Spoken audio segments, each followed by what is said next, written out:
"I'm sorry, but I just can't love a child that came from someone as ugly as you," my husband suddenly said to me after dinner. He laughed heartily without a trace of remorse, and I was absolutely livid. How could he say something so cruel about his own child? What was he even thinking? "What do you mean by that?" "What? It's obvious. I'm talking about divorce. He clearly stated his intention to divorce me. Even though he abruptly mentioned divorce, I couldn't simply say okay without understanding why. Divorce. Why? I was furious at my husband, who only thought about himself, and I slammed the table as I confronted him.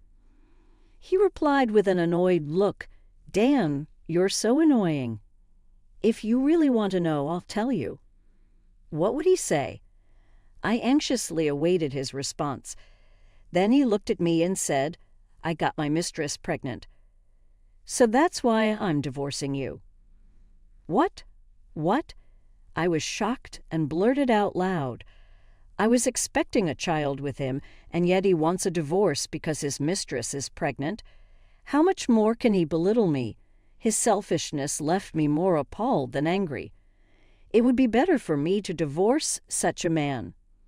So that's your reason? You don't care about us at all? Fine. I'll grant you your divorce. Good. I'm glad you understand. So that's that. What about dividing the assets? Why would I do that? I was waiting for him to say that. He didn't know it yet, but he would surely regret those words. Fine then.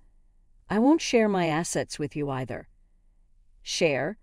You're just a housewife. He won't be laughing for long. For now, he can enjoy his time with his mistress. Days after the divorce, I went to his company and revealed his affair. This would surely cost him his job, or at the very least, earn him cold stares from his colleagues. A few days later, please help me, my ex-husband came to my parents' home where I was living a peaceful life. He was crying and kneeling at the front door. This was all his own doing. Asking for help now is just too convenient. I told my ex-husband, who I'd been silent about until now, that I wanted nothing more to do with him. My name is Yvonne. I married my husband, David, 3 years ago. He worked in sales at a major electronics manufacturer, a listed company. As for me, after graduating from college, I worked in the food service industry, but quit to become a housewife when we got married. We met at a mixer. I was invited to buy a coworker.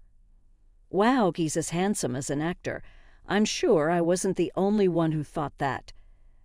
I could see other women at the mixer staring at him too, but I didn't actively try to talk to David just because he was good-looking. I didn't have much experience with men and joined the mixer just to fill numbers. So there I was, enjoying a drink by myself at the corner of the room. About an hour later, people started to switch seats. Just as I was about to follow suit, David approached me. "Drinking alone. Mind if I join you?" Huh? I never imagined he would come to talk to me. I froze on the spot for a moment, but sensing jealous glares from other women, I quickly sat back down. David then sat opposite me and started talking. "What's your name?" "I haven't asked yet." "I'm David." "Nice to meet you." "I'm Yvonne." "Nice to meet you too." After exchanging pleasantries, we started chatting, and it turned out David wasn't fond of mixers either. "Actually, I'm not really into this kind of scene." "Really? But you're so handsome." I hate that people tend to be conscious around me for no reason. I just want to enjoy a drink. I had been glancing at David since the mixer started, but now I understood why he didn't seem to be enjoying himself. I don't really like these settings either. Then how about we sneak out and grab a drink somewhere else? That's how our relationship quickly blossomed.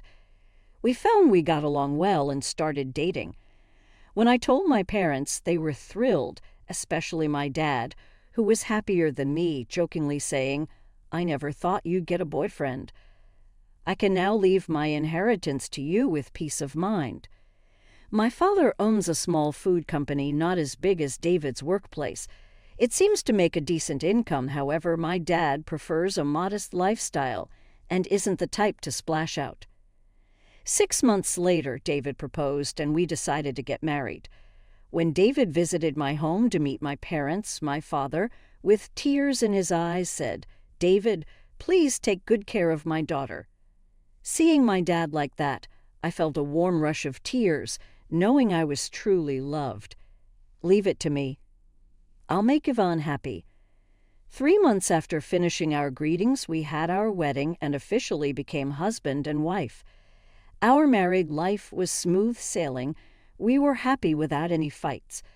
But there was one thing we both worried about: having children. I think it's about time we start trying for a kid. Yeah, it's been 3 years already. This became a regular conversation for us. We both wanted children, but they just weren't coming. Maybe we're just not meant to have kids, I thought. Such a thing. I saw my classmates building happy families with children. I felt even more guilty towards David and often apologized. "I'm sorry I can't give you children, but David would always comfort me. It's not your fault alone. We're just unlucky, that's all. Someday we'll have a child."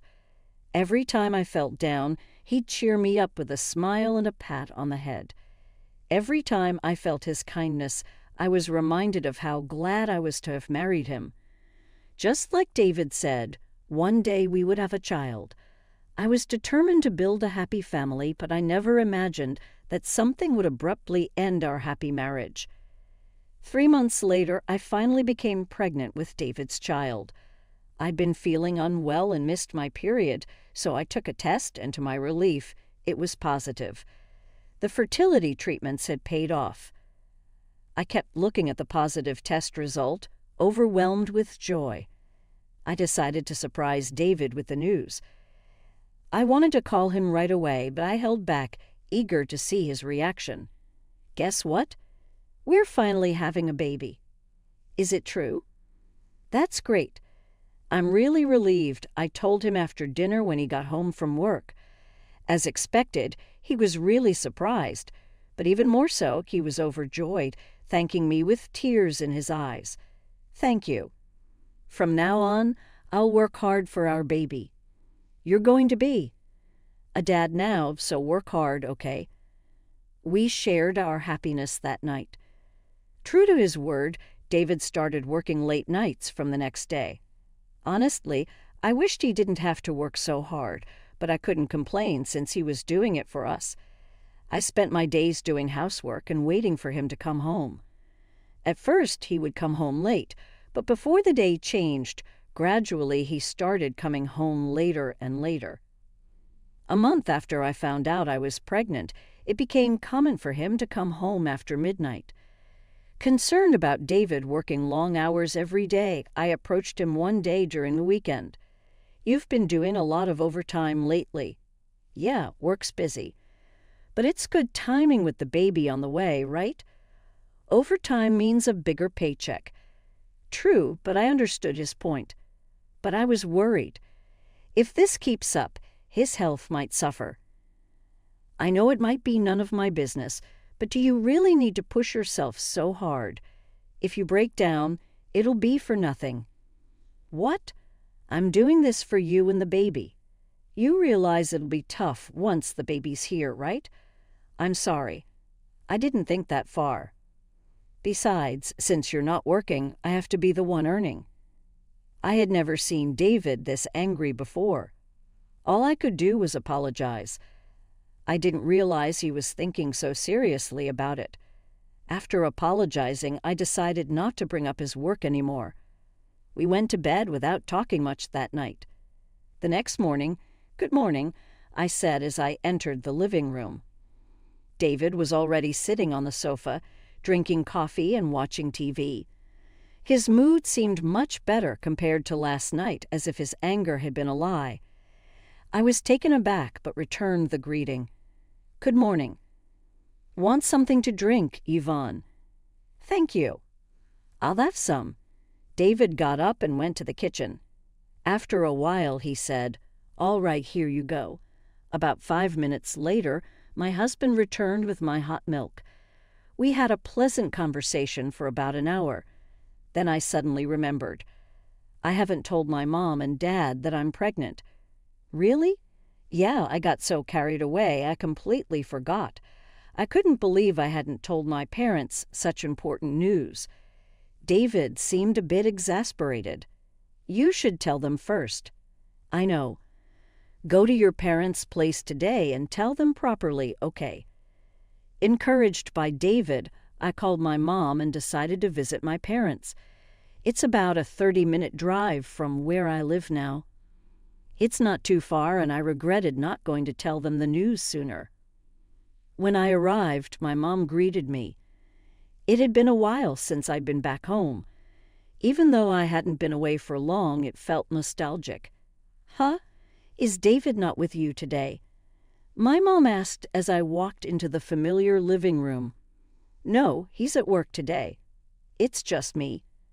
"Oh, I was looking forward to seeing him." Well, it can't be helped. After chatting with my mom, I realized something. "By the way, I haven't seen Dad around. Where is he?" I asked, puzzled. "Didn't I tell you? Your dad has the day off today." I could see my mom twitch when I mentioned my dad. "I was going to tell you later, but about your dad." Her tone dropped suddenly when she started talking about him. What was going on? She sat down next to me on the sofa. "Your dad, he's been diagnosed with a tumor." "A tumor? You mean—" "Yes, it's cancer. Lung cancer. And it's already advanced." "Why didn't you tell me something so important sooner?" "I can't say much, though, since I hadn't told you about my pregnancy. I was shocked to hear that my dad had advanced cancer." "He can be cured, right?" My question was met with silence from my mom. "He was so lively before. Unable to sit still, I went to my dad's room. When I opened the door, there he was, looking nothing like his usual self, lying down. Dad, why didn't you tell me about the cancer?" "Oh, you're back. How have you been?" He smiled as soon as he saw me, but he looked so gaunt, just skin and bones. Hearing my voice, my mom came into the room looking worried. "You're doing better than Dad, aren't you? Look at how you've become. I might not make it, but I'm glad I got to see your face today. What brings you here?" I couldn't tell if he was joking, but it was scary to hear him talk like he might leave this world. I wanted to tell him when he was healthier, but I might not get another chance, so I told him about my pregnancy. "Dad, I'm pregnant with David's baby." When I told my dad about my pregnancy, he smiled even more than before and said to me, "That's great. I can't wait to see the little one." My mom, hearing this, started to cry. She probably realized that by the time my child is born, my dad might not be in this world anymore. "So don't die, okay?" "Yeah, leave it to me," my dad assured me, looking straight into my eyes. "He's always been so strong. Cancer won't beat him." I decided to head home early, as staying longer would just make me think of sad things. I informed David about my dad's cancer through a text message. "That's unfortunate," was his somewhat curt reply. I guessed he probably didn't know what to say, so I didn't make much of it. After I got home, I must have dozed off on the sofa and woke up feeling cold. It was the dead of winter, and I hadn't turned on the heating. No wonder I was cold. Looking at the clock, it was already past midnight. Shoot, I haven't prepared dinner. Even if I started now, it would be too late if David came home before I finished. I decided it's best to ask him to pick up something from the store. I was about to send him a message when I saw he had already texted, "I'm going out for a drink, don't need dinner." And I replied, "Okay, what time will you be back?" But even after 30 minutes, there was no reply, even though he had seen the message. He might have been in an accident. I started to worry, thinking such a thing. No reply came, and before I knew it, it was 1:30 a.m. Should I go to bed? I was about to head to bed when I heard a quiet, "I'm home." David had finally arrived. "Welcome back. You're late." I greeted him at the entrance, and he seemed surprised. "Oh, you're still up? Of course I was worried since you didn't reply." "I'm fine. Besides, you're pregnant. You should be sleeping early." "I'm going to take a shower, so feel free to go to bed first." As he walked past me in the hallway, he patted my shoulder and headed towards the bathroom. I faintly smelled a scent on him that I had never smelled before. Didn't he say he was going out for drinks? The smell seemed to be women's perfume. Since I've been pregnant, my sense of smell has been too strong, making me feel sick, so I haven't been wearing any perfume. I had told David, so he shouldn't be wearing any either. Wondering about it, I decided to ask him if he used perfume while he was in the bath. "Hey, you went out for drinks tonight, right?" "Yeah, I did. With whom?" "Just some colleagues from work." "Did any of them wear perfume when we passed each other earlier?" "I smelled perfume and it seemed like a woman's scent." "What? You're suspecting me." "I told you I was out with guys. And hey, if a guy likes a certain scent, he might use that perfume, right?" "Well, that could be possible." "Yeah, you're right." "Sorry for asking something weird. I'll go to bed first." I didn't press David further, but something felt off. However, considering how caring he had been, I couldn't imagine him cheating. So I decided to let it go and went to sleep. The next day, perhaps because I slept too much after returning from my parents' house, I woke up before dawn. Waking up at such an hour wasn't ideal. I tried to go back to sleep, but I couldn't stop thinking about last night. Did he really go out for drinks with male colleagues? Although it felt wrong to doubt him, I couldn't help but be concerned. David was still sleeping soundly, probably exhausted from drinking. Even as I moved around, he showed no signs of waking up. That's when I noticed his phone on the bedside table. "Sorry," I whispered to myself, feeling guilty for snooping, but I couldn't resist checking his phone. It wasn't locked. As I looked through David's messages, I saw he had been chatting happily with a woman. I didn't know her name. "Samantha, she's not that pretty, and I've just been using her for convenience. Maybe it's time to let go. Then break up with her and come live with me." Maybe I should. Besides this, there were other messages, even recent exchanges from yesterday. "We there?" "Hey, next time, tone down the perfume." She almost caught on. "Sorry, I'll be more careful." Did she find out? No way, she's easy to fool, since she's so into me. It's a piece of cake during times like this. After reading everything, I felt so sick that I rushed to the bathroom. I couldn't believe he was actually cheating. From that day, I couldn't trust David anymore. But I couldn't afford to divorce him in my situation, so I continued to act as if I was unaware of his infidelity, treating him the same as before. Misfortune often comes in waves. A month after discovering David's affair, my beloved father passed away. I never got the chance to show him his grandchild, leaving me in the depths of despair. "I'm sorry about your father," David consoled me during the funeral, but his words didn't touch my heart. All I could think about was his infidelity. A week after the funeral, I stayed at my parents' house.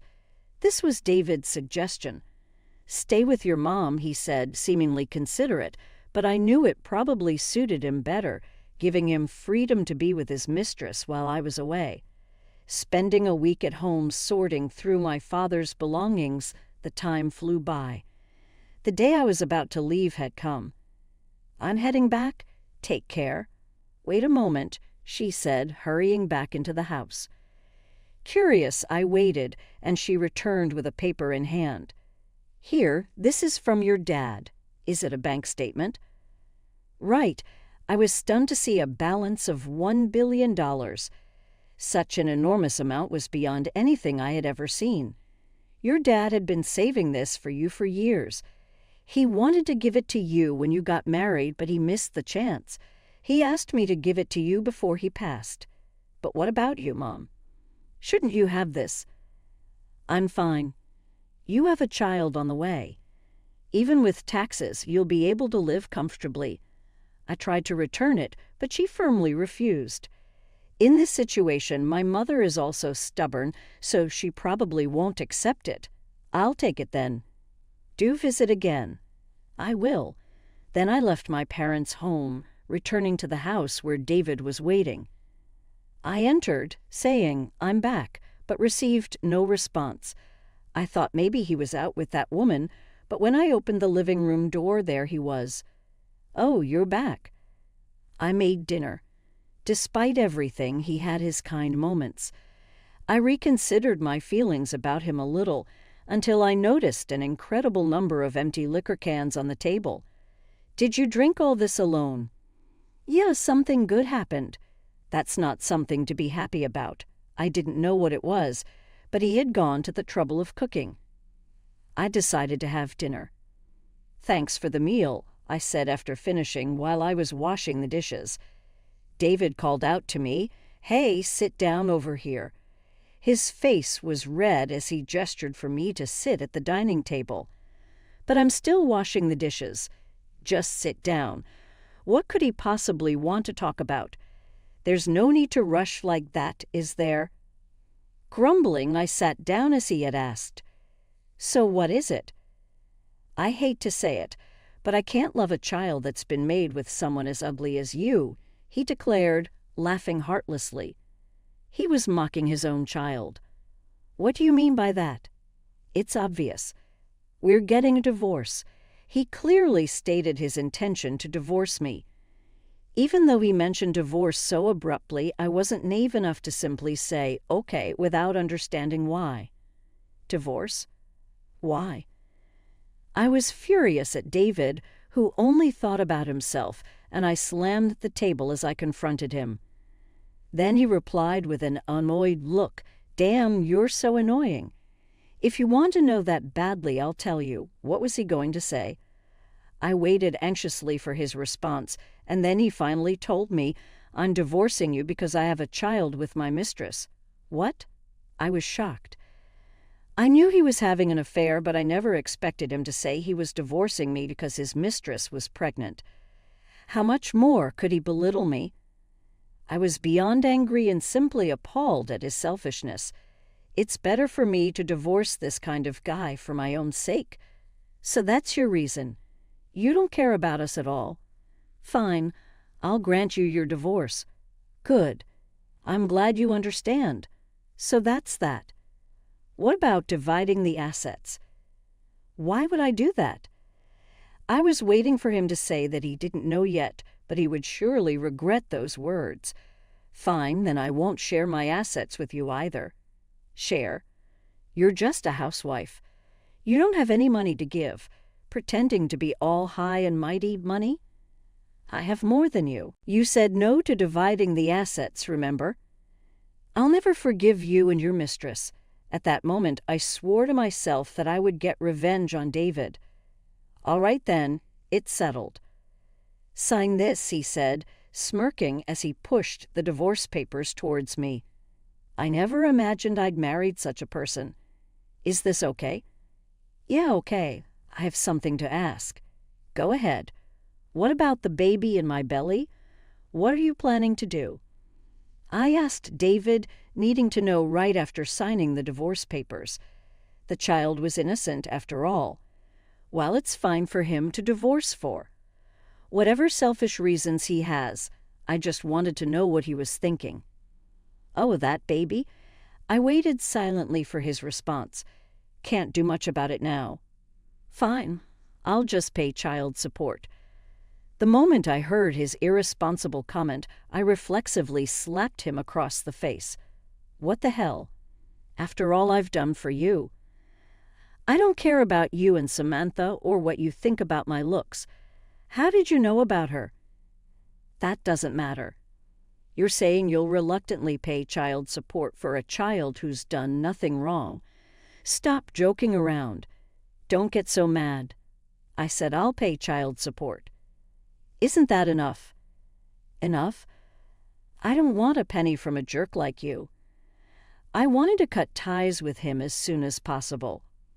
I had become completely disillusioned with this man. You think you can raise a child on your own? Just leave me alone.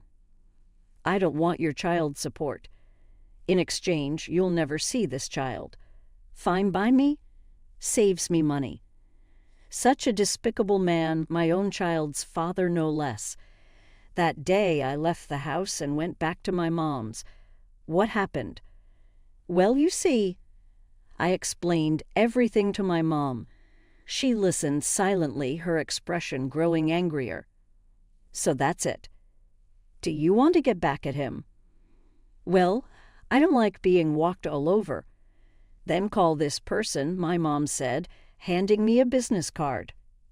What's this? It's a detective agency's card. Embarrassingly enough, your dad once had an affair. I never told you, but I didn't want to let it slide. So I hired a detective to gather evidence and really cornered him. I let it go since we were young back then. I never knew such a thing about my mom. I never imagined my dad would cheat. I shouldn't have inherited this trait from my mom. With a bitter smile, I gratefully accepted the card. The next day, I called the detective agency right away. With the information I had, it wouldn't take long to gather evidence. To make an official request, I went to their office in the neighboring town that very day. Please, I want to show them hell. Something like that happened. As a man myself, I can't forgive that. Don't worry, we'll definitely gather the evidence. I told the detective everything that had happened between me and my husband, and he seemed even angrier than me. It made me think again about how much David had wronged me to evoke anger even in another man. A week later, the detective promptly sent me the evidence. He said it was easy since the two of them were at home almost every day. Samantha, the mistress, was a 25-year-old office worker at a company dealing with my husband's firm. They were even spotted at a maternity clinic, confirming what my husband had said. With all this evidence, it should be more than enough. I immediately copied the photos and mailed them to my husband's company and Samantha's as well. If their affair got out, he wouldn't be able to stay at his company. He might even get fired. As I waited eagerly for my husband's reaction, a few days passed. One morning, our doorbell rang. Maybe it's a delivery, but when I opened the door, there was my husband. He was crying. What? I said coldly. It was just annoying to have him do this on my doorstep. I just wanted him to leave. Please help me help you.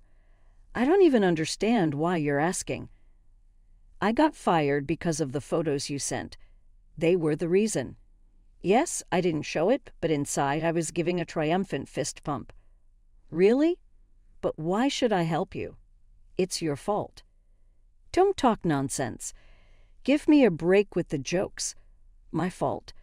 You're the one who cheated and even had a child. You get that? Well, that's besides. Our marital relationship is over. I don't see why I should help you. As I argued with David, he made a proposition. You don't have an income, right? If you just say it was all a misunderstanding, I might not get fired. Report that to the company and I'll send you just enough money to live on each month. So please, such a selfish man. I had no reason to do that for him. Besides, I now had more money than him. I went inside the house and brought out the bank book my father had left me. Look at this. What? $1 billion. Yes, I have $1 billion now. So I don't need your help to survive. You really missed out. Oh my. David's shoulders slumped at this revelation. He must realize I don't need him anymore. Anything else? If not, you can leave. If you don't want to go, I can call the police. I'm leaving. Just don't call the police. He stood up immediately and started to leave. I stopped him as if to hold him back. Oh, one more thing. What now? You still have something to say. No need for property division or child support. But I will be claiming alimony from you and Samantha, was it? I'll have my lawyer send you the bill, so be prepared. Hearing my words, David staggered away, even more deflated. This should make him realize the magnitude of his actions. A month later, I received the alimony from my ex-husband. I didn't want the money, but I demanded it as a matter of principle.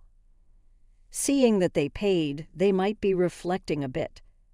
As for my ex-husband, he lost his job soon after our split and also lost his connection with his mistress.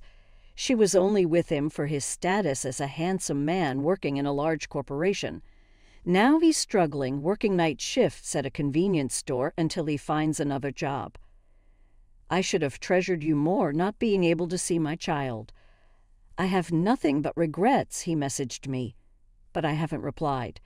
He got what he deserved. It's not my concern anymore. My unborn child is growing well, and I recently found out it's a boy. I don't want this child to become a selfish person like my ex-husband. I'm determined to make sure that the child, soon to be born, will grow up to be a strong and upright man. Thanks for watching. If you like this story, like this video and subscribe to my YouTube channel. Also, press the bell icon for more stories.